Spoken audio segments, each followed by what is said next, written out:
Thanks for joining us again, guys. This is Mog on Mog's Cast, and today we're going to be going over a tutorial for how to do asparagus staging in the launch vessel.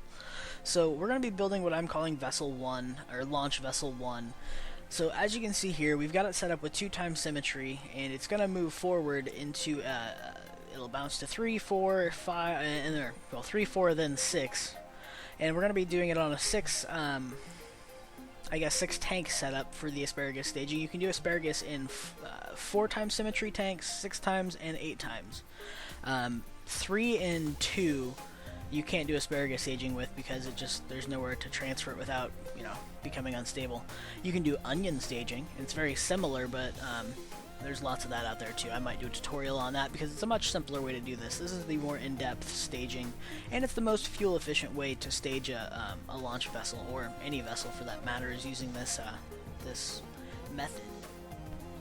In this section here, you'll see that we're on the inside of the main tank, looking down at the bottom of our fuel tank array here. So this is the core of what asparagus staging comes down to. You see the fuel pipes along here that kind of are in the shape of an S? That is by design. They are not connected at those last two. This is not a full... It's basically... it decides to empty these tanks on the top right and bottom left of the star here of the array. So those two tanks are at the very end of the fuel line, so they get drained first. And once they're drained, they get kicked out. So it loses the weight of the fuel and keeps all the other tanks full, and then as soon as the fuel tank is empty, you eject off the weight of the empty pod and engine, or the empty tank and engine. And then you basically just go down that, eliminating the tanks by 2 so it's symmetrical and keeps balance.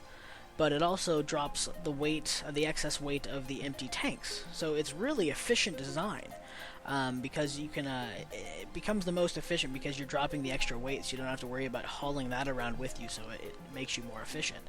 But that's the core of this. We'll go over how that's all staged properly, but how you actually arrange the fuel tanks is in that S. So you'll attach from... you'll decide which 2 tanks you want to be the last 2. It's usually the ones that are kept along the center.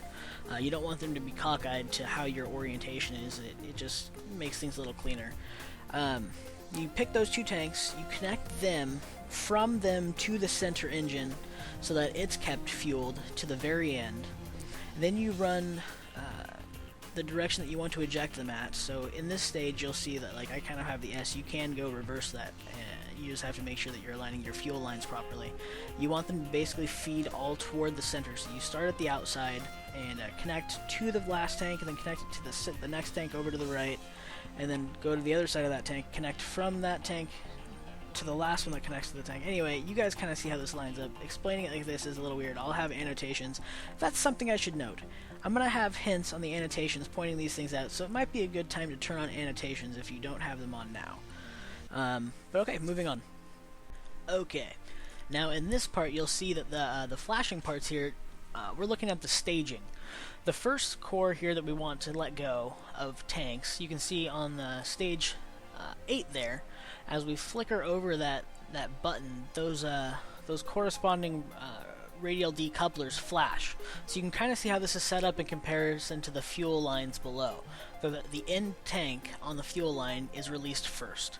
And then moving on to the next set, we can see those ones flash as we hover over stage 7, ejects the next ones down the line.